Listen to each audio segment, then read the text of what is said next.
स्वागत है आप सभी का आपके अपने चैनल ग्लोबल आईटीआई पर। आज की जो यहाँ पर भैया क्लास है वो class employability skill first year के सभी ट्रेड के बच्चों के लिए है और क्लास नंबर है 12। ठीक है, इसके पहले अगर आपने क्लासेस नहीं देखी है तो आपको क्लास देखना होगा 1 to 11 और उसके लिए आपको जाना होगा प्लेलिस्ट में। प्लेलिस्ट बनी है, सिंपल सा ही होता है भाई। एक बार मैं बता देता हूँ फटाफट, जिससे बहुत से बच्चे ऐसे होते हैं जो पहली बार क्लास को देख रहे होते हैं तो उनको थोड़ी समस्या होती है। आज बहुत कम समय लूंगा, जल्दी जल्दी मैं बता दूंगा। अगर नेट फटाफट काम किया तो यूट्यूब में जाना है, ग्लोबल आईटीआई सर्च करना है। ग्लोबल आईटीआई सर्च करने के बाद इस तरह से ओपन होगा। ग्लोबल आईटीआई के ऊपर क्लिक करिए, प्लेलिस्ट का ऑप्शन बना होता है, इसके ऊपर क्लिक कीजिए। उसके बाद यहाँ पर देखेंगे आप तो हर सब्जेक्ट की प्लेलिस्ट बनी है। जैसे आप देखोगे यहाँ पर एम्प्लॉयबिलिटी सेकंड ईयर की प्लेलिस्ट बनी है, तो आपको फर्स्ट ईयर में जाना है तो आपको नीचे की तरफ स्क्रॉल करना होगा, कहीं ना कहीं मिल ही जाएगा, है ना। तो ज्यादा नीचे चले गए लग रहा है, कोई बात नहीं। ये रहा एम्प्लॉयबिलिटी फर्स्ट ईयर, इसके ऊपर आपको क्लिक करना है। जैसे इसके ऊपर आप क्लिक करते हो, जितनी भी इसमें क्लासेस हैं आपको यहाँ पर, रुक जाइए भाई, आप यहाँ पर देख रहे होगे आप सीरियल वाइज 11, 10, 9, 8, 7 इस तरह से पूरी क्लासेस हैं। 1 by 1 आप स्टार्ट कर सकते हो एक तरफ से अच्छी तैयारी के लिए। बाकी इससे रिलेटेड पीडीएफ आपको ग्लोबल आईटीआई की वेबसाइट पर मिल जाएगा। वेबसाइट क्या है नोट कर लीजिए, www.globaliti.org। और इस वेबसाइट को ओपन करेंगे, एक ऑप्शन आएगा कोर्स का, कोर्स पर क्लिक करेंगे, ऑप्शन आएगा एम्प्लॉयबिलिटी स्किल का, एम्प्लॉयबिलिटी स्किल पर क्लिक करेंगे, पूछेगा फर्स्ट ईयर या सेकंड ईयर, आप फर्स्ट ईयर में जाइएगा। आपको इससे रिलेटेड कंटेंट मिल जाएंगे जो आपकी सच में मदद करेंगे रिवीजन के लिए। शुरू करते हैं आज की जो क्लास के क्वेश्चंस हैं। इसके पहली वाली जो क्लास है उसमें हमने 1 से 25 तक क्वेश्चन कर लिया था और अभी हम लोग पढ़ के आ रहे हैं, डिजिटल स्किल पढ़ रहे हैं। कौन सा चैप्टर है? Digital skill. डिजिटल स्किल्स यानी आप इसे कह सकते हो, हम लोग इसमें पढ़ रहे हैं आईटी या कंप्यूटर के बारे में, जिसका पहले नाम हुआ करता था आईटी लिटरेसी। ठीक है, आईटी या कंप्यूटर, इंटरनेट से जुड़े सवाल। ठीक है, पहला क्वेश्चन क्या कह रहा है, which of these is the shortcut for making text bold. कह रहे जब कोई भी अक्षर आप लिखते हो, देखो एक तरीका होता है कि मैं इस तरह से लिख रहा हूं ABCD, ठीक है, और कई बार क्या होता है कि हमें कुछ लिखना होता है, थोड़ा सा उसको मोटा हेडिंग के रूप में लिखना होता है, तो हम क्या करते हैं थोड़ा सा उसका मोटा कर देते हैं साइज। देखिए अब दोनों में डिफरेंस है ना। तो ये नॉर्मल लिखा हुआ है, ये थोड़ा मोटा लिखा हुआ है, इसलिए इसको क्या कहते हैं, जो थोड़ा सा मोटा होता है उसको बोल्ड कहते हैं। यानी अगर आप नॉर्मल कोई लेटर टाइप कर रहे हो किसी फाइल में और उसमें हेडिंग है, हेडिंग को बोल्ड करना होता है ना। जनरली हम लोग हेडिंग क्या करते हैं, हेडिंग जो हमारा शब्द होता है वो मोटा होता है थोड़ा सा, उसके लिए मोटी पेन यूज करते हैं।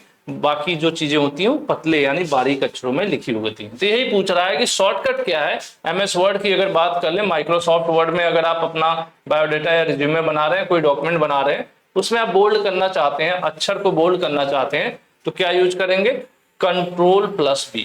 Ctrl+B कीबोर्ड में दोनों बटन एक साथ दबाना है, कंट्रोल के साथ साथ बी वाली बटन दबाएंगे तो क्या हो जाएगा, जो लेटर है वो आपका क्या हो जाएगा भाई, बोल्ड हो जाएगा।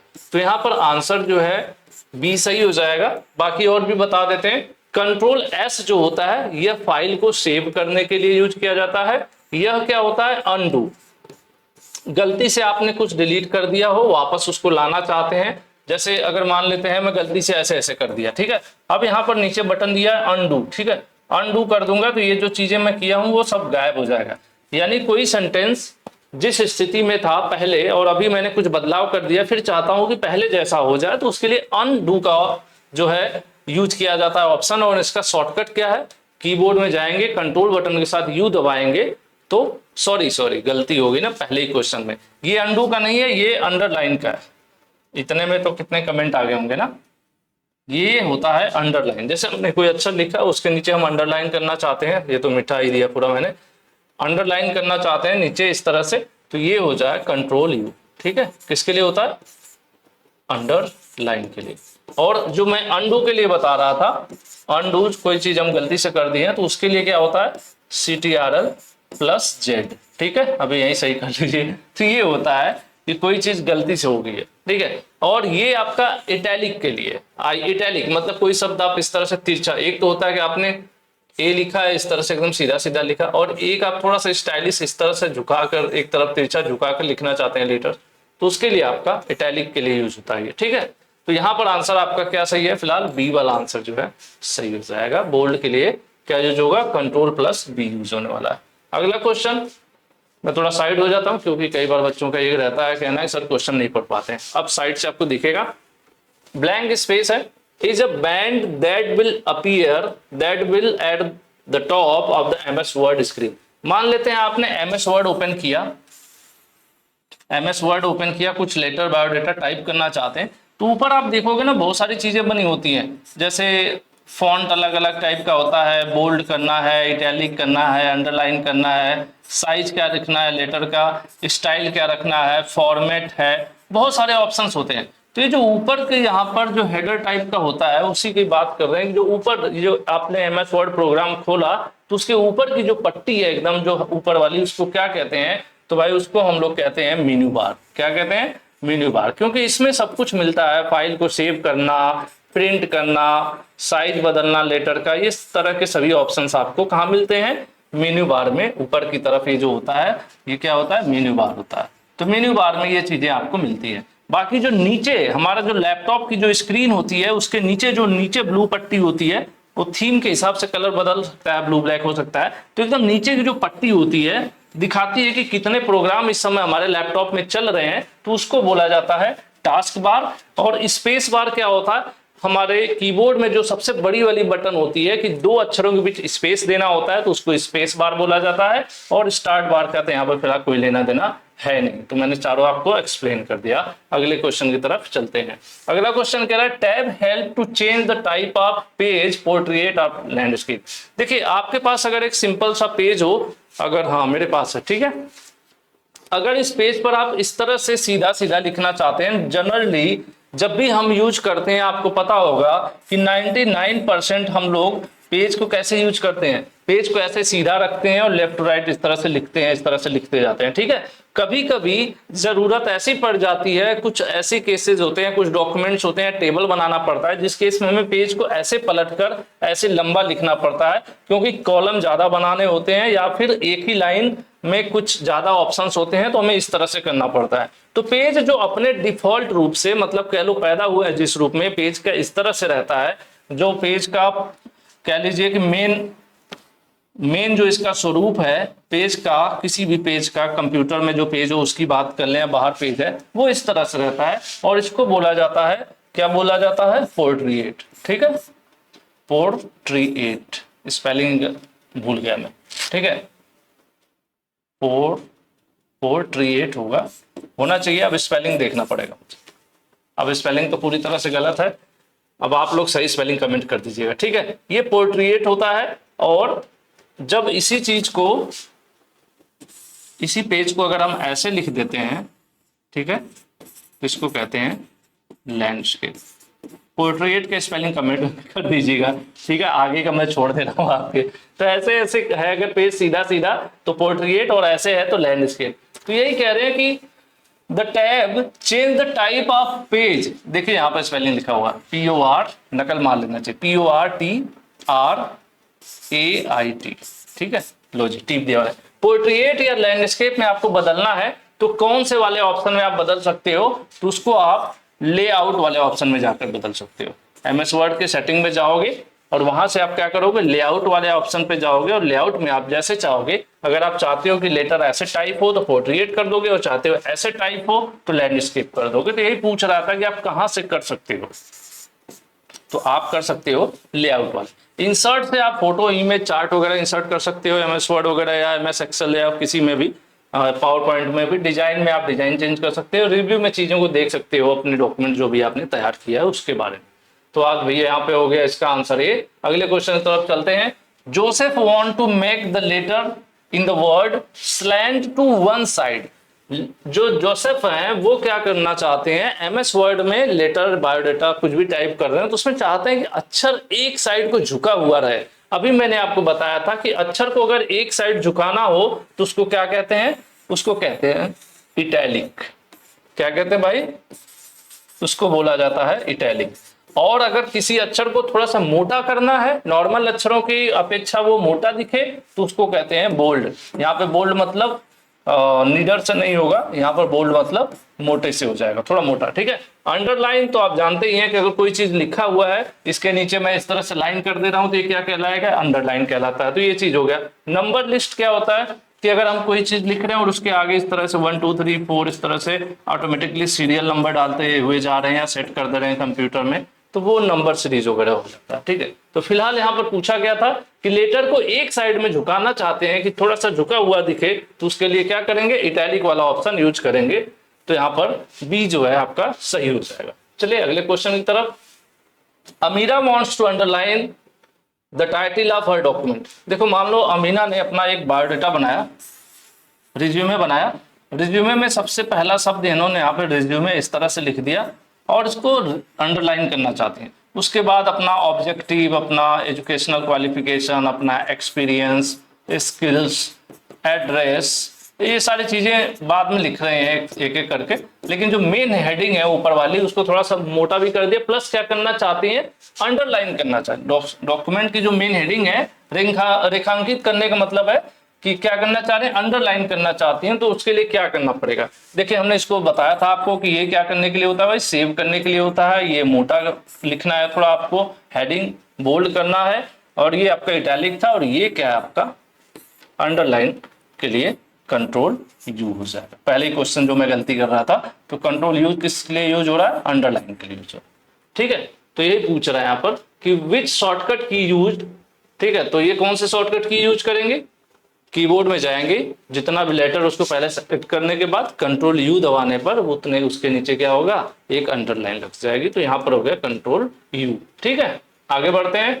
इन MS word you can change the text in the document to look different.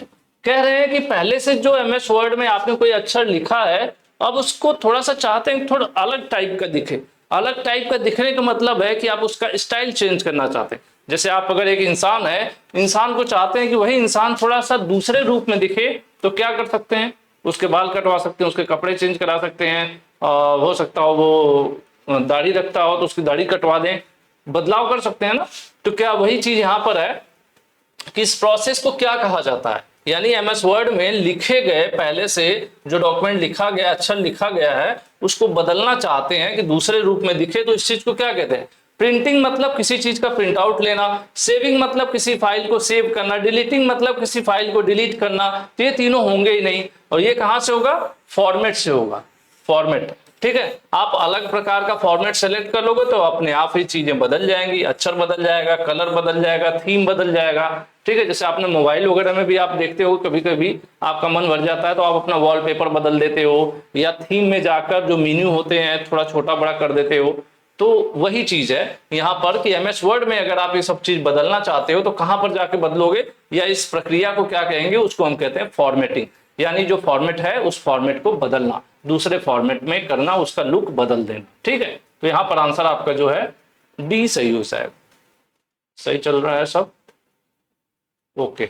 चलिए आगे बढ़ते हैं। अगला क्वेश्चन कह रहा है व्हाट इज द शॉर्टकट की फॉर अनडू। कोई चीज आपने, जैसे मान लीजिए कि आपने इस तरह से लिखा, लिखते लिखते लिखते ओ ये भी हो गया गलती से, अब चाहते हो कि ये चीज हट जाए, वापस ऐसे जाइए, क्या हो गया, अनडू। मतलब जो चीज, डू मतलब करना, गलती से कर दिया तो क्या कर दो, उसको अनडू कर दो, मतलब वापस कर दो पुरानी वाली पोजीशन में, वही चीज होता है। तो अनडू के लिए कह रहे हैं शॉर्टकट की। तो अभी जो शुरू में मैं आपको गलती कर दिया था वो यहाँ पर है कंट्रोल जेड। पहले क्वेश्चन मैंने ये चीज बता दिया था आपको कि कंट्रोल जेड कहाँ इस्तेमाल होगा, अनडू करने के लिए। ये क्या होगा, हेडिंग है, मोटा करना है, अंडरलाइन के लिए और इटैलिक के लिए। ठीक है जी, आगे बढ़ते हैं। अगला क्वेश्चन कह रहा है व्हाट इज शॉर्टकट की फॉर प्रिंट। प्रिंट आउट निकालने के लिए सिंपल सा है कंट्रोल पी। अगर आप कंट्रोल पी एक साथ दबाते हैं, कीबोर्ड में जाते हैं, कंट्रोल बटन दबाने के साथ साथ पी बटन दबा देते हैं, तो जो भी डॉक्यूमेंट होगा उसका प्रिंट आउट निकलने लगेगा। जरूरी है प्रिंटर का भी कनेक्ट होना, प्रिंटर ही नहीं होगा तब नहीं निकलेगा। ठीक है, तो ये शॉर्टकट है। बाकी क्या है, ये तो अनडू का हो गया, बोल्ड का हो गया और अंडरलाइन का हो गया। चलिए आगे बढ़ते हैं। अगला सवाल कह रहा है Chris type a sentence. Chris ने एक सेंटेंस टाइप किया, he realise that the previous sentence was correct. देखो पहले क्या था, मान लो क्रिस इस तरह से लिख रहा था, ABCDEFGHIJK इस तरह से लिखा, उसके बाद फिर शुरू कर दिया कि नहीं यार इस तरह से नहीं, ऐसे करते हैं, FCDEF इस तरह से लिख देते हैं। फिर उसको ध्यान आया कि अरे ये वाला लाइन सही नहीं है, इसके पहले वाली लाइन सही थी, ठीक है। या तो ऐसा भी हो सकता है कि पहले वो क्या किया, पहले वो ABCD इस तरह से लिखा, फिर कहा कि वो मजेदार नहीं है, इसको डिलीट कर दिया, फिर कर दिया ZCABC, फिर उसे लगा कि नहीं पहले वाला सही था, तो क्या करे कि ये चीज हट के पहला वाला आ जाए, तो उसके लिए क्या करना पड़ेगा, अनडू करना पड़ेगा। वही चीज ये पूछ रहा है कि कृष्ण ने जल्दी एक डॉक्यूमेंट में एक लेटर यानी एक वाक्य, एक सेंटेंस टाइप किया, उसे एहसास हुआ कि पिछला वाला जो सेंटेंस था वो सही था, इस समय जो टाइप कर रहा है उसके अपेक्षा पिछला वाला सही था, तो उसे वापस बदलने के लिए यानी अभी जो टाइप कर रहा है वो हट जाए और पीछे का आ जाए,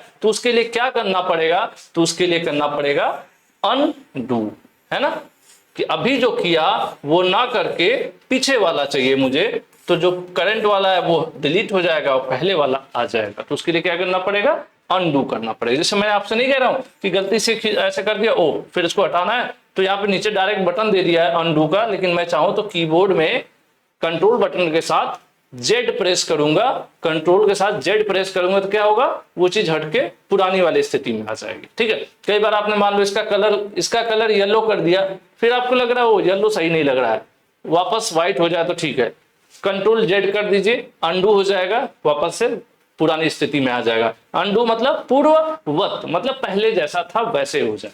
ठीक है जी, चले आगे बढ़ते हैं। Next, Paul want to save his word document, word document को पॉल सेव करना चाहते हैं, कोई प्रोजेक्ट होगा उसका डॉक्यूमेंट तैयार कर रहे तो उसको क्या करना चाहते हैं, उसको सेव करना चाहते हैं। Which layout format should be use for all official document, तो कह रहे हैं कि जितने भी ऑफिशियल डॉक्यूमेंट्स होते हैं उनके लिए कौन सा लेआउट जो है इस्तेमाल किया जाता है। मैंने आपको बताया था कि 99% डॉक्यूमेंट्स के लिए हमेशा पोर्ट्रेट वाला यूज किया जाता है, ये लैंडस्केप कभी कभी जरूरत पड़ जाती है तब हम ये वाला ऑप्शन यूज करते हैं, तो कौन सा हम यूज करेंगे, पोर्ट्रेट करेंगे। किसको, इसका मैंने पहले ही, पोर्ट्रेट मतलब ये चित्र नहीं होता, पोर्ट्रेट इसका एक फॉर्मेट है, आंसर ए सही हो जाएगा। मैंने आपको पहले ही बता दिया था जब लेआउट वाला ऑप्शन आया था, ध्यान से अगर आप क्वेश्चन देख रहे होंगे तो समझ में आ रहा होगा। इसके पहले जब हम लोग लेआउट डिस्कस कर रहे थे, आ जाते हैं वापस, ये रहा, तभी मैंने आपको बताया था कि मोस्टली 99%, अब इसको डिलीट करता तब दिखता, कोई बात नहीं, 99% पोर्ट्रेट यूज होता है और ऑफिशियल डॉक्यूमेंट्स भी पोर्ट्रेट फॉर्मेट में ही छापे जाते हैं, कभी कभी जरूरत पड़ती है तो ये वाला फॉर्मेट यूज होता है। तो ये कहाँ मिलता है, ये मिलता है भाई लेआउट वाले ऑप्शन में। ठीक है, कहाँ मिलता है, लेआउट वाले ऑप्शन में। और फिर सवाल को क्या घुमा के पूछ दिया, इस बार पूछ दिया, क्या पूछ रहा है यहां पर देख लेते हैं, इस बार पूछ दिया कि जो लेआउट है, लेआउट पूछ दिया किस लेआउट में ज्यादातर यूज होता है, लेआउट के किस फॉर्मेट में ज्यादातर यूज होता है, तो पोर्ट्रेट में यूज होता है। किसमें होगा, पोर्ट्रेट, है ना। चलिए, तो ये वाला ऑप्शन यहाँ पर ए वाला जो है आपका सही हो जाएगा। क्यों सही होगा, क्योंकि ऐसे पेज यूज किया जाता है ज्यादातर, ऐसे कम ही यूज किया जाता है, जब स्पेशली कोई जरूरत पड़ती है तब। आगे चल लेते हैं, अगला सवाल, is tool to organise a large amount of data in easy and understandable way. कह रहे हैं कि आपको बहुत सारा डेटा सेव करना है, मान लो एक कॉलेज है जिसमें 1000 बच्चे पढ़ते हैं, 1000 बच्चों की लिस्ट में नाम, उनका पिता का नाम, date of birth, mobile number, high school का रिजल्ट, फर्स्ट ईयर में क्या रिजल्ट पाए हैं, कौन फेल है, पास है, फीस जमा है कि नहीं जमा है, मतलब बहुत सारा डेटा एक ही पेज में, एक ही फाइल में सेव करना चाहते हैं। ठीक है, तो उसके लिए कौन सा ऐप यूज किया जाता है। देखिए, माइक्रोसॉफ्ट ऑफिस के 3 शानदार चीजें हैं, एक है MS वर्ड, एक है एक्सेल और एक है पावर पॉइंट। तो MS वर्ड नॉर्मली डॉक्यूमेंट्स तैयार करने, नोट्स बनाने, कोई नोट्स बनाना हो, बायोडेटा बनाना हो, लेटर टाइप करना हो, तो माइक्रोसॉफ्ट वर्ड यूज किया जाता है। जब ह्यूज अमाउंट ऑफ डेटा, मतलब ढेर सारा डेटा हो, ढेर सारा डेटा सेव करना हो एक फाइल के अंदर, उसके अंदर कैलकुलेशन भी करना हो, उसके अंदर फॉर्मूला सेट करना हो, सैलरी का डिटेल, कई बार होता है ना कि भाई पूरी कंपनी में 500 लोग काम कर रहे हैं, उनकी सैलरी का डेटा इकट्ठा एक जगह सेव करना हो, या फिर आपने देखा होगा कि बैंक अकाउंट से अगर स्टेटमेंट वगैरह निकालना, पिछले 4 साल का स्टेटमेंट चाहते हैं, कितना पैसा जमा हुआ निकला, तो सब किस फॉर्मेट में ज्यादातर प्रेफर होता है या कहाँ पर सेव करते हैं, उसको MS एक्सेल में करते हैं।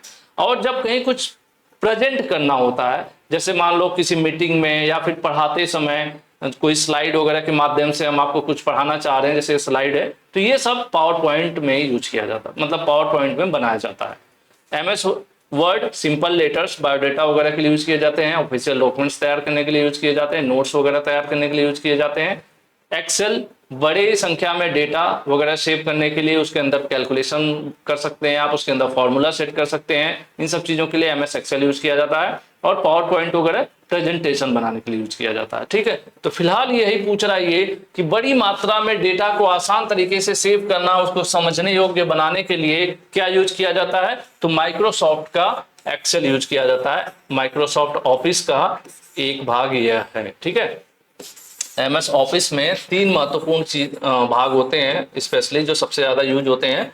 एक एमएस ऑफिस का वर्ड, दूसरा होता है एक्सेल और तीसरा होता है पावर पॉइंट। तो फिलहाल यहाँ पर डेटा की बात किया है, बहुत सारे डेटा की बात किया है, तो हम लोग क्या करेंगे, एक्सेल को सही करेंगे। बाकी क्रोम क्या है, क्रोम एक वेब ब्राउजर है जो कि इंटरनेट पर वेबसाइट्स वगैरह को ओपन करने, उनको एक्सप्लोर करने, देखने के लिए यूज किया जाता है। पेंट क्या है, सिंपल एक छोटा सा एप्लीकेशन सॉफ्टवेयर है जो विंडोज के साथ ही मोस्टली आता है। इसमें आप फोटोज वगैरह बना सकते हैं, ड्राइंग कर सकते हैं, उसके लिए पेंट होता है। प्रिंट क्या है, वो तो डॉक्यूमेंट को प्रिंट करने वाली बात होगी। ठीक है, चलिए अब आगे बढ़ते हैं। यहाँ पर अगला सवाल देख लेते हैं, which of following can be done using Excel. कह रहे हैं एक्सेल का इस्तेमाल करके क्या क्या किया जा सकता है। देखिए एक्सेल में डॉक्यूमेंट्स बनाकर सेव कर सकते हैं, यस कर सकते हैं। कह रहे हैं कि कैलकुलेशन कर सकते हैं, हाँ, क्योंकि मैंने आपको बताया कि इसके अंदर कैलकुलेशन की भी सुविधा रहती है। इसके अंदर फॉर्मूला सेट कर सकते हैं, मैथमेटिक्स वाले एवरेजिंग करना हो, जोड़ना हो, घटाना हो, परसेंटेज निकालना हो, हर तरह से कॉम्प्लेक्स जो है कैलकुलेशन हो जाती है। ठीक है, प्रिंट आउट भी आप निकाल सकते हैं एमएस एक्सेल का। जब सब कुछ हो सकता है तो ऐसे में कौन सा आंसर सही होगा, ऐसे में आंसर डी सही हो जाएगा कि एमएस एक्सेल में भाई ऊपर दिए गए सभी काम हो सकते हैं। ठीक है, चलिए आगे बढ़ते हैं। Each new page in Excel worksheet is called. जो एक्सेल होता है ना, जैसे माइक्रोसॉफ्ट वर्ड होता है हमारा, माइक्रोसॉफ्ट वर्ड में हम लोग पेज बोलते हैं। एक पेज पर हमने टाइप कर लिया, एक पेज भर गया, अगले पेज पर जाएंगे तो पेज नंबर 2 कहते हैं, अगले पेज पर जाएंगे पेज नंबर 3 कहते हैं, उसके इसी तरह से पेज बोलते हैं। और जब हम प्रेजेंटेशन बना रहे होते हैं पावर पॉइंट में, देखो एमएस वर्ड में एक पेज भर गया, दूसरे पेज पर आ गए तो पेज 2, पेज 3, पेज 4 इस तरह से हम लोग बोलते हैं। जब प्रेजेंटेशन पीपीटी बना रहे होते हैं तो उसको हम लोग स्लाइड बोलते हैं। पीपीटी में पावर पॉइंट प्रेजेंटेशन जब हम बनाते हैं, जैसे ये पीपीटी ये तो है, आपके बाद एक के बाद एक बदलता जा रहा है, तो इसको पेज नहीं बोलते हैं, इसको क्या बोलते हैं, स्लाइड बोलते हैं। इसमें पावर पॉइंट में एक पेज को क्या बोला जाता है, स्लाइड बोला जाता है। इसी तरह से एमएस एक्सेल में जो एक पेज होता है उसको क्या बोला जाता है, उसको सीट बोला जाता है। क्या बोला जाता है, सीट बोला जाता है। और जो लोग पेड कोर्स में पढ़े होंगे उनको तो एकदम मजा ही आ रहा होगा, हलवा लग रहा होगा कि अरे ये तो बस एकदम तीरे अंदाज वाली बात हो गई है ना। सब हमने एक्सेल हो गया, एमएस वर्ड, जो भी हमारे सिलेबस के अकॉर्डिंग चीजों को हमने पावर पॉइंट या कुछ भी हो, ये जो आपके हैं यहाँ पर पेड कोर्सेज में हमने कवर किया हुआ है बेसिक से A to Z। अब एमएस एक्सेल आपने देखा होगा, एमएस एक्सेल में क्या होता है भाई, इस तरह से लाइनें बनी होती हैं। थोड़ा सा मैं समझा दूं क्योंकि इससे जुड़े कई सवाल हैं। ठीक है, लाइनें बनी होती हैं इस तरह से, ये बता दे रहा हूं क्योंकि इसके आगे बहुत सारे सवाल आएंगे। ऊपर जो होता है, ऊपर की तरफ इनका नाम इस अल्फाबेट में होता है, ABCDEFG, इस तरह से होता है। मान लो Z तक खत्म हो गया तो फिर कहां से शुरू हो जाता है, फिर AA शुरू हो जाता है, फिर AB शुरू हो जाता है, इस तरह से शुरू होता है। ऊपर जो इस तरह से नाम होते हैं ये किसका नाम दर्शाता है, ऐसे ऐसे दिखाता है, इसको कहते हैं कॉलम। जो ऊपर से नीचे तक है वो कॉलम होता है, और जो साइड में 1 2 3 4 ये जो है इनको रो कहते हैं। इनको क्या कहते हैं भाई, इनको रो कहते हैं। जो ऐसे लेटी हुई हैं, जो इधर से इधर को चल रही है ना, ये जो चल रही हैं, ये जो इधर से इधर को चल रही है रो कहलाती हैं। और जो ऊपर से नीचे को चल रहा है या नीचे से ऊपर को बोल लीजिए, ये क्या कहलाता है, ये कॉलम कहलाता है। ठीक है, रो और कॉलम। रो और कॉलम जब एक दूसरे को काटते हैं तो जो बॉक्स बन के तैयार होता है, जो बॉक्स बनता है, यहां पर देख रहे होंगे एक बॉक्स बन रहा है ना, कई सारे बॉक्स बन रहे हैं, तो इस बॉक्स को क्या बोला जाता है, इस बॉक्स को बोला जाता है, यहां नीचे लिख दे रहा हूं मैं, सेल। ठीक है, और हर सेल का एक पता होता है। अगर इस सेल का हम पता करना चाहें कि इस सेल का क्या नाम होगा, हर सेल का एक नाम होता है। इस सेल का क्या नाम होगा, तो ऊपर देखा जाता है पहले कि किसके सामने, ई के सामने है तो यहाँ पर लिखा जाएगा ई, किस रो में है, 2 में है, तो इसका नाम हो जाएगा E2। अगर इसकी बात करें तो अगर इसका पता करना चाहे तो क्या हो जाएगा G, और रो में कौन सा है 1, तो इसका नाम हो जाएगा G1। ठीक है, और अगर इसकी बात करें तो कहां पर है D, और किसके सामने, 4 के सामने, तो इसका नाम हो जाएगा D4। तो ये नाम भी होता है सभी सेल का। कैसे पता चलता है, कॉलम का जो नाम है उसको पहले लिख देते हैं और किस नंबर वाले रो में है उसको बाद में लिख देते हैं, तो मिलाकर उस सेल का वो एड्रेस कहलाता है। इसको सेल का पता बोला जाता है, सेल का नाम या सेल का पता बोला जाता है इसको। ये जो मैंने लिखा D4, E2, G1 इस तरह से है ना। तो कैसे बनता है, कॉलम के नाम से कॉलम का नाम उठाया जाता है, जिस कॉलम में वो होता है बॉक्स, प्लस जिस रो में होता है, दोनों जहां पर काटते हैं। अब जैसे मान लें इसकी बात कर लें, ठीक है, इसकी बात कर लें कि इसका पता या इसका नाम क्या होगा, तो कहां पर है ये ए और किस में है, 2 नंबर में है ना, इसका नाम हो जाएगा AA2। तो इतनी चीजें मैं इसलिए बता दिया क्योंकि इससे जुड़े अभी आपको सवाल मिलने वाले हैं। चलिए आगे बढ़ते हैं। इसका तो हमने बता दिया आपको, ये हो गया। 30 के बाद 39, Harsha has selected a single line of cell from top to bottom. देखिए हर्ष हैं, इन्होंने एक line of cell top to bottom, ऊपर से नीचे की तरफ सेलेक्ट किया है, तो उसको क्या कहेंगे। मैंने आपको बताया ना, ऊपर से नीचे की तरफ अगर इन्होंने एक सेल को इससे सेलेक्ट कर लिया, पूरे ऊपर से नीचे की तरफ इस तरह से सेलेक्ट कर लिया माउस की सहायता से, तो ये ऊपर से नीचे तक जो सेलेक्ट हुआ है उसको क्या बोला जाएगा, तो उसको बोला जाता है कॉलम। ठीक है, अभी मैंने आपको बताया ऊपर से नीचे की तरफ जो सेलेक्ट हुआ क्या बोला जाएगा, कॉलम बोला जाएगा। वही पूछ रहा है, हर्ष ने ऊपर से नीचे तक सेलों की एक पंक्ति को ऊपर से नीचे तक सेलेक्ट कर लिया। ठीक है, ऊपर से नीचे की तरफ सेलेक्ट कर लिया। अगर लेफ्ट टू राइट बोलता या राइट टू लेफ्ट बोलता तब क्या हो जाता, तब वो रो हो जाता, लेकिन ऊपर से नीचे है तो क्या होगा, कॉलम हो जाएगा। ठीक है जी, आगे बढ़ते हैं। Mohit want to move from one cell to another cell, he can do that by using. देखिए कह रहा है कि मोहित जो है इसमें है, इस समय उनका माउस यहाँ पे है, अब चाहते हैं कि इनका माउस इसमें आ जाए, तो उसके लिए क्या करना पड़ेगा, तो कीबोर्ड के नीचे देखोगे आप तो बटन होती है, एरो बटन होती है, 4 बटन्स होती हैं, इस तरह से बनी होती है, लेफ्ट राइट अप डाउन। ठीक है, तो अगर आपको लेफ्ट राइट वाले कॉलम में जाना है तो राइट वाला ये बटन दबाना पड़ेगा, नीचे जाना है तो नीचे वाली बटन दबाना पड़ेगा, ऊपर जाना है तो ऊपर वाली बटन दबाओगे, और लेफ्ट जाना है तो लेफ्ट वाली बटन दबाओगे। यानी एमएस एक्सेल में कॉलम मतलब एक सेल से दूसरे सेल में जाना चाहते हैं। सेल क्या है, जो बॉक्स बन रहा है। ठीक है, जो रो और कॉलम एक दूसरे को काट रहे हैं तो क्या बन रहा है, बॉक्स बन रहा है ना, ये क्या बन रहा है, इसी को तो सेल कह रहे हैं, ढेर सारे सेल बन रहे हैं। तो एक सेल से दूसरे सेल में, दूसरे सेल से तीसरे में, नीचे से ऊपर, मतलब एक सेल से कहीं भी आपको आना जाना है तो क्या इस्तेमाल करना पड़ता है, हमें एरोज की इस्तेमाल करनी पड़ती है, जो सभी कंप्यूटर में होती है, लैपटॉप में भी होती है। उस तरह से निशान बना होता है, 4 बटन होती हैं, चारों एक साथ होती हैं। आप देख लेना, जाके चेक कर लेना कीबोर्ड में, है ना, इस तरह से 4 होती हैं, चारों अलग अलग होती हैं। ठीक है, ये तो जिधर भी जाना हो लेफ्ट राइट उस हिसाब से इसको हम लोग यूज कर ले। तो यहाँ पर आंसर आपका क्या हो जाएगा, बी सही हो जाएगा। ठीक है, नेक्स्ट देख लेते हैं, what happen when we use function of sum. देखो ये कह रहे हैं कि अगर आप एक फॉर्मूला यूज कर रहे हो, फॉर्मूला कभी भी स्टार्ट होता है एमएस एक्सेल में तो सबसे पहले उसके आगे इज इक्वल टू का निशान लगाना अनिवार्य है। Is equal to sum bracket में है B4 और G4। इसका मतलब समझ रहे हैं, इसका मतलब है कि भाई B4 और G4 को क्या करना है, जोड़ना है। इसका मतलब क्या है, इस फॉर्मूले का मतलब B4 और G4 में जो भी डाटा है उसको जोड़ना है। और B4 G4 क्या है, अभी मैंने आपको बताया कि ये सेल के नाम होते हैं। जैसे अगर हम B में जाएं, B ये हो गया B4 और ये हो गया G4, तो हम B4 और G4 में जो कुछ भी टाइप करेंगे, अगर फॉर्मूला हम सेट कर देंगे तो B4 और G4 में जो कुछ भी टाइप किया गया है वो ये फॉर्मूला क्या करेगा, जोड़ देगा। तो यहां पर देख लेते हैं, the number B4 is deleted, by delete विलीट का कोई बात नहीं। यहाँ पर the number B4 will be copied, copy भी नहीं होने वाला है यहाँ पे। ये इसमें भी कह रहा है नंबर फ्रॉम कॉपीड, कॉपी नहीं होगा। क्या होगा, the number in cell from B4 and G4 are added. ये दोनों जो है क्या हो जाएंगे, जोड़ दिए जाएंगे, अगर आप ये फॉर्मूला सेट कर देते हो तो। और एक्सेल में कभी भी कोई फॉर्मूला सेट करो, कोई भी बड़ा से बड़ा छोटा से छोटा, उसके आगे इज इक्वल टू का निशान आपको लगाना ही लगाना पड़ता है। ठीक है, तो यहां पर आंसर ए हो जाएगा।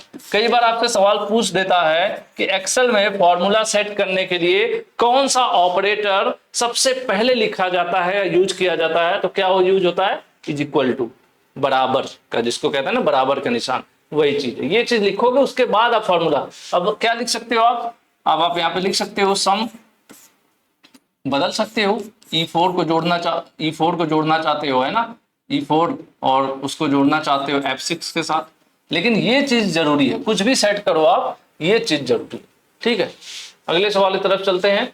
What happen when we use the function is equal to average B4 G4?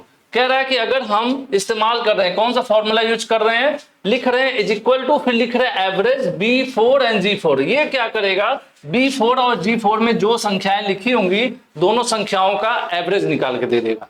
ये फॉर्मूला क्या करेगा, B4 और G4 में जो संख्याएं दोनों सेल में लिखी होंगी, सेल आपको पता चली गया ना, बॉक्स जो है वो सेल कहलाते हैं। तो B4 सेल में जो संख्या लिखी होगी, मान लेते हैं B4 सेल में संख्या लिखी हुई है 10 और G4 में लिखी हुई है 20, तो ये क्या करेगा, जब आप ये फॉर्मूला सेट कर दोगे is equal to average B4 G4, तो क्या करेगा, इन दोनों का एवरेज निकालेगा। वो क्या करेगा, इनको जोड़ के एवरेज निकालेगा, तो क्या आ जाएगा, 15 आ जाएगा शायद, थोड़ी मेरी मैथ कमजोर है, देख लीजिए आप लोग। तो the average of number cell B4 G4 is calculated, पहला ही ऑप्शन सही है। क्या करेगा, एवरेज निकालेगा, डिलीट नहीं करेगा, कॉपी नहीं करेगा, ये नहीं करेगा, क्या करने वाला है, दोनों का एवरेज निकाल देगा। तो यहाँ पर आंसर आपका ये सही हो जाएगा। चलिए आगे बढ़ते हैं। Which of the following is symbol of auto सम?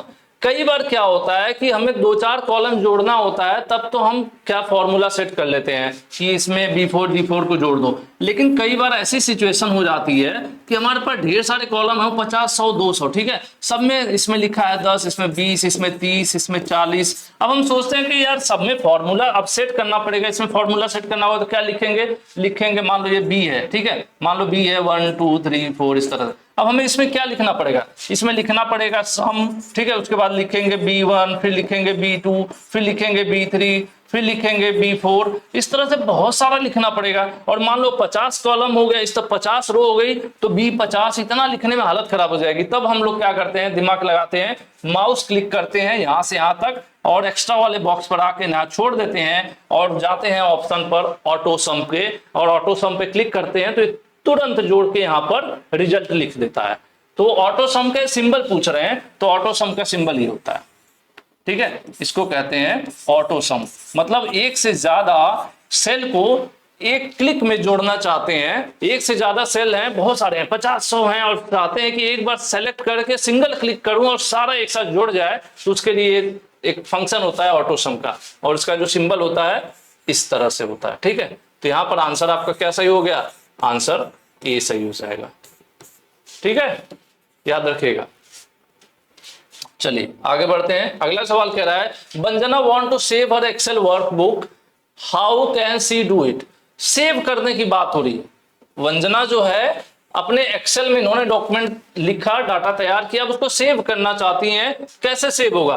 कह रही क्लोजिंग द सीट, अगर भाई सीट क्लोज कर दोगे तब थोड़ा ही सेव होगा। डिलीटिंग इट, डिलीट करोगे तो सेव कैसे होगा? राइटिंग इट, टाइप करेंगे इस पर तब कैसे सेव होगा? नहीं, आपको क्या करना पड़ेगा, सेव करने के लिए कंट्रोल और एस कीबोर्ड बटन में जाकर शॉर्टकट रूप से भी आप सेव कर सकते हो। वैसे तो फाइल पर जाकर सेव एज करके सेव कर सकते हैं, लेकिन शॉर्टकट यूज करना चाहे तो क्या करेंगे, कंट्रोल बटन दबाएंगे और उसके साथ एस दबा देंगे, तो क्या हो जाएगा, सेव हो जाएगा। और शुरू में पहले क्वेश्चन मैंने बताया था कि CTRL + S is equal to save.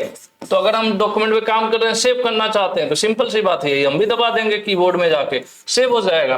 तो यहाँ पर आंसर बी सही हो जाएगा। अगले सवाल की तरफ चलते हैं। Trisha entered number in E column and row 5, what is the name of the cell? देखो पूछ दिया ना कि कॉलम बने हुए हैं, ठीक है, इस तरह से, इस तरह से, इस तरह से, इस तरह से, इस तरह से, इस तरह से, ठीक है, ABCDE, ठीक है। अब रो की बात कर लेते हैं।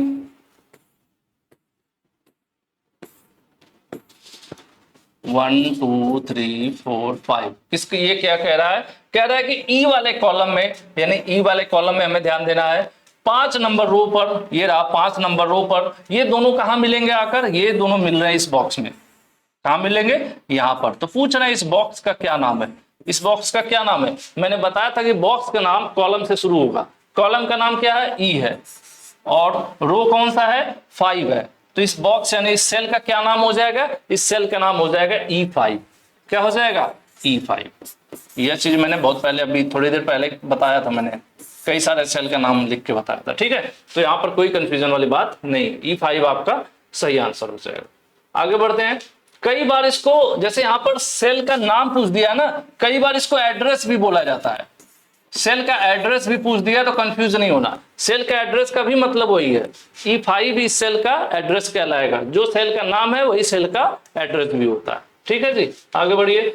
Which of the following are the way to connect your device to internet? कह रहे हैं आप अपने डिवाइस को इंटरनेट से कनेक्ट करना चाहते हैं तो कैसे करेंगे, माउस लगा, माउस से नहीं, प्रिंटर लगा के नहीं, ब्लूटूथ से नहीं, आप क्या करोगे, वाईफाई यूज करोगे, या फिर मोबाइल सिम होगा तो मोबाइल का डेटा ऑन करोगे, तब आपका जो है इंटरनेट चलेगा, ठीक है। तो इसमें ज्यादा दिमाग लगाने वाली बात नहीं है। अगर थोड़ा सा दिमाग लगाना ही है तो एक अच्छा सा कमेंट कर दीजिए और वीडियो को लाइक कर दीजिए, और ज्यादा दिमाग लगाना है तो शेयर कर दीजिए, ठीक है। चलिए आगे बढ़ते हैं। अगला है which of the following task can be done using the internet. इसमें से ऐसा क्या है जो इंटरनेट का इस्तेमाल करके किया जा सकता है। कह रहे हैं नौकरी के बारे में जानकारी ढूंढ सकते हैं, हाँ भाई ढूंढ सकते हैं। डिजिटल रिज्यूम बना सकते हैं, मतलब हम वहां पर रिज्यूम का फॉर्मेट वगैरह पहले से सेट रहता है, बस अपनी डिटेल डालना होगा और रिज्यूम बन जाएगा। ये भी होता है भाई आजकल इंटरनेट पर। नई चीजें सीख सकते हैं, अपनी स्किल्स को अपडेट कर सकते हैं, कोर्सेज आप ऑनलाइन पढ़ सकते हैं। सही बात है। जब तीनों सही है तो लास्ट में यही बचता है ऑल ऑफ द एबव, और ऐसे में हम लोग आंसर डी लेकर चलते हैं कि जब सब सही तो डी सही, ठीक है जी। तो ये हो गया आपका आंसर डी। चलिए आगे बढ़ते हैं। अगला सवाल कह रहा है which of following are top benefit using internet. भाई इंटरनेट इस्तेमाल करने के अच्छे अनुभव या क्या फायदे हैं। स्पीड ऑफ कम्युनिकेशन, पहली चीज कि भाई फास्ट कम्युनिकेशन होता है। फास्ट कम्युनिकेशन मतलब किसी को आप चिट्ठी संदेश भेजना चाहते हैं, डाक से भेजते हैं तो 4 दिन में पहुंचता है। इंटरनेट का इस्तेमाल करेंगे, मेल भेजेंगे, 2 सेकंड के अंदर मेल पहुंच जाएगी अमेरिका। तो भाई स्पीड ऑफ कम्युनिकेशन, बातचीत का जो है स्पीड वो वेरी फास्ट है, ठीक है। सेफ्टी की बात करें, सेफ भी है। पहले लिफाफा पर लोग रक्षाबंधन के टाइम पे भाई बहन जब होता था तो कौन भेजता है पैसा, भाई भेजता है बहन के लिए ना, मान लेते हैं। कभी कोई कुछ बहन भेज देती है तो भाई पे डिपेंड करता है। तो जब भाई पैसा भेजता था लिफाफे में, या बहन भेजती थी, नहीं बहन भेजती थी राखी, और साथ में 200 रुपए मिठाई के लिए लिफाफे में भेजती थी, तो राखी तो पहुंच जाता था, लेकिन रास्ते में 200 रुपए जो डाकिया वो निकाल लेते थे। तो सुरक्षा की दृष्टि से अभी पेटीएम कर दोगे धड़ाम से, फिर राखी खरीद के बांध लेना, मिठाई खा लेना, तो सेफ है एज कंपेयर टू फिजिकल जो होता था। तो भाई फास्ट भी है, सेफ भी है, और बहुत सारी इंफॉर्मेशन आप इंटरनेट पे सर्च भी कर सकते हो, जो ऑफलाइन और ढेर सारी किताबें पढ़ के आपको मिलती है वो पता चला इंटरनेट के एक क्लिक पर आप ढूंढ सकते हो गूगल की सहायता से, है ना। तो ये सब कुछ सही मिल रहा है। जब सब कुछ सही मिल रहा है तो एक बार फिर हम लोग डी के साथ जाएंगे। किसके साथ जा रहे हैं, डी के साथ जाएंगे, ठीक है। चलिए अब जैसे पैसे की बात है, किसी को 1 लाख रुपए आपको भेजना हो और आप 1 लाख रुपए जेब में रख के जा रहे हो, वहां पे पहुंचाने 500 किलोमीटर दूर उनका घर है। अब भाई आपको डर लग रहा है कहीं कोई पॉकेट काट दिया, कोई कुछ कर दिया, अभी यूपीआई मार दो 1 लाख, कितना फास्ट फटाक से पहुंचेगा, वहां पे सुरक्षित पहुंच जाएगा, रिस्क नहीं है, ठीक है। तो वही चीज है भाई इंटरनेट के फायदे, सब फायदे हैं, इसलिए आंसर डी लेकर हम लोग आगे बढ़ेंगे। अगला सवाल, Jerry want to use a mobile data connection to access the internet on other device. देखो इनके पास क्या है ना, मोबाइल है, सिम कार्ड भी है, अब मोबाइल सिम में इंटरनेट भी है, लेकिन इस सिम कार्ड का जो इंटरनेट है वो दूसरे मोबाइल में यूज करना चाहते हैं या दूसरे लैपटॉप में यूज करना चाहते हैं, तो कौन सी डिवाइस का वो कैसे इस्तेमाल कर सकते हैं। देखिए मॉनिटर से तो होगा नहीं, मॉनिटर क्या होता है, कंप्यूटर का डिस्प्ले है, उससे होगा नहीं, टीवी से होगा नहीं, रेडियो से होगा नहीं। हाँ ये टैबलेट में सिम कार्ड लगा देंगे, ठीक है, टैबलेट में सिम कार्ड लगा देंगे, उसके बाद क्या करेंगे, हॉटस्पॉट ऑन कर देंगे टैबलेट का क्या ऑन करेंगे, हॉटस्पॉट ऑन कर देंगे, और उसके बाद जो दूसरी डिवाइस है जो दूसरी डिवाइस है उससे कनेक्ट करवा लेंगे। यानी मोबाइल का डेटा, या टैबलेट मोबाइल ही है, मोबाइल का ही थोड़ा सा बड़ा वर्जन हो गया, इसमें भी कॉल होती है, इसमें भी इंटरनेट चलता है, थोड़ा सा डिस्प्ले बड़ा हो जाता है। तो वही डेटा, उस डेटा को दूसरे जगह यूज करना चाहते हैं तो कर सकते हैं, या फिर कह लीजिए कि मोबाइल का हॉटस्पॉट ऑन करके टैबलेट में यूज कर सकते हैं। ठीक है, तो दोनों तरह से आंसर आपका ए सही हो जाएगा। चलिए लिख दिया हमने ए, तो आगे बढ़ते हैं। Ram want to use wifi connection, Ram भाई साहब जो है वाईफाई कनेक्शन यूज करना चाहते हैं। Which of following statement is correct, अब इसमें से सही क्या है, जो लिखे हुए शब्द हैं कौन सा सही है। कह रहे connect your device to any wifi connection shared by stranger, कह रहे हैं कि अब कोई भी वाईफाई आपको मिले अनजान नाम से, उससे तुरंत कनेक्ट हो जाओ। नहीं भाई, ऐसा करोगे तो क्या होगा, हो सकता हो कोई जालसाज व्यक्ति हो और आपको अपने वाईफाई के थ्रू मोबाइल आप कनेक्ट करा लो और उसके थ्रू वो आपके मोबाइल में घुस के आपका डेटा चोरी कर ले। ठीक है, तो ये गलत बात है। Do not connect any wifi connection that does not need a password, it may not be safe, कह रहे हैं कि ऐसे किसी भी वाईफाई से कनेक्ट ना हो जिसमें पासवर्ड ना लगा हो। लेकिन समस्या ये है ना कि कनेक्ट करना चाहते हैं, ये सवाल, ये बात तो अच्छी है कि ऐसे से नहीं कनेक्ट होना चाहिए। ऐसा वाईफाई जिसमें पासवर्ड ना लगा हो वो रिस्की हो सकता है, पता नहीं किसका है, क्या पता वो हैकर हो, कोई आपका मोबाइल हैक करना चाहते हो, तो ऐसे से हमें कनेक्ट नहीं होना चाहिए। बात तो सही है, लेकिन सवाल पूछ रहा है कि इनको कनेक्ट होना है, तब इसको भी अभी हम छोड़ के चलेंगे। अगला, connect your device to any wifi that you are not familiar with, कह रहे हैं कोई भी वाईफाई मिले तुरंत कनेक्ट हो जाओ, उस भले ही वो आप उसको ना जानते हो, पता नहीं कौन सा वाईफाई है, लेकिन वाईफाई है तो कनेक्ट हो जाओ। भैया फिर से फर्जी हो सकता है आपके साथ गेम। आपको क्या करना है, आपको कनेक्ट करना है ऐसे वाईफाई कनेक्शन से जिसको आप पहले से फेमिलियर हो, यानी उसको आप जानते हो। ठीक है, तो आपको हमेशा जब भी वाईफाई यूज करिए तो वैसा ऐसा वाला वाईफाई यूज करिए जिसमें पासवर्ड लगा हो। ठीक है, या फिर ऐसा वाईफाई जिसको आप पहले से जानते हो कि हाँ ये आपका है, आपके कॉलेज का है, आपके घर का है, ठीक है, या आपके दोस्त का है, ऐसे से कनेक्ट होना है। तो वही है भैया, राम अगर कनेक्ट होना चाहते हैं तो उनको ऐसे वाईफाई से कनेक्ट होना पड़ेगा जिससे वो आप पहले से ही परिचित हो, मतलब उसको जानते हो उस वाईफाई कनेक्शन को। ठीक है, अनजान बिना पासवर्ड वाला कभी भी भाई कनेक्ट नहीं कराना अपने फोन से, रिस्क हो सकता है, आपके फोन का डेटा चोरी हो सकता है, और भी बहुत सारी चीजें आप अपने फोन के अंदर रखते हो। बहुत लोग तो अपने अकाउंट, पासवर्ड, आईडी, क्या क्या चीजें रखते हैं, वो सारी चीजें जो है क्या हो सकती हैं, हैक हो सकती हैं, वहां से स्टील हो सकती है, चोरी हो सकती है। ठीक है, तो आज के लिए इतना ही। इसके आगे के जो क्वेश्चंस हैं हम लोग नेक्स्ट क्लास में करेंगे।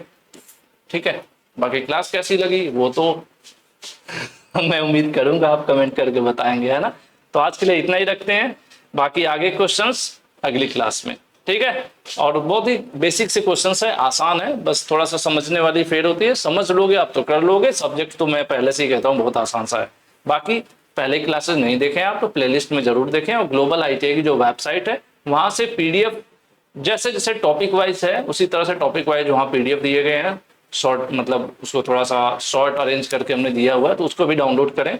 वो आपके लिए क्या होगा, इसके जो भी आपने क्लासेस लिए हैं उसको रिवीजन के तौर पर यूज करिए। ठीक है, और क्वेश्चंस को रटिए नहीं, क्योंकि कॉन्सेप्ट अगर आपका क्लियर रहेगा तो आप एग्जाम आसानी से पास कर लोगे, और क्वेश्चंस रटोगे तो रिस्क रहता है, क्वेश्चंस बदल गए, ऊपर नीचे हो गया, क्वेश्चन में परिवर्तन हो गया, तो फिर क्या फायदा, है ना। तो अगर हम थोड़ी सी मेहनत से पढ़ा रहे हैं तो मैं उम्मीद करता हूँ आप भी उतनी मेहनत से पढ़ेंगे। और आज के लिए इतना ही, थैंक यू।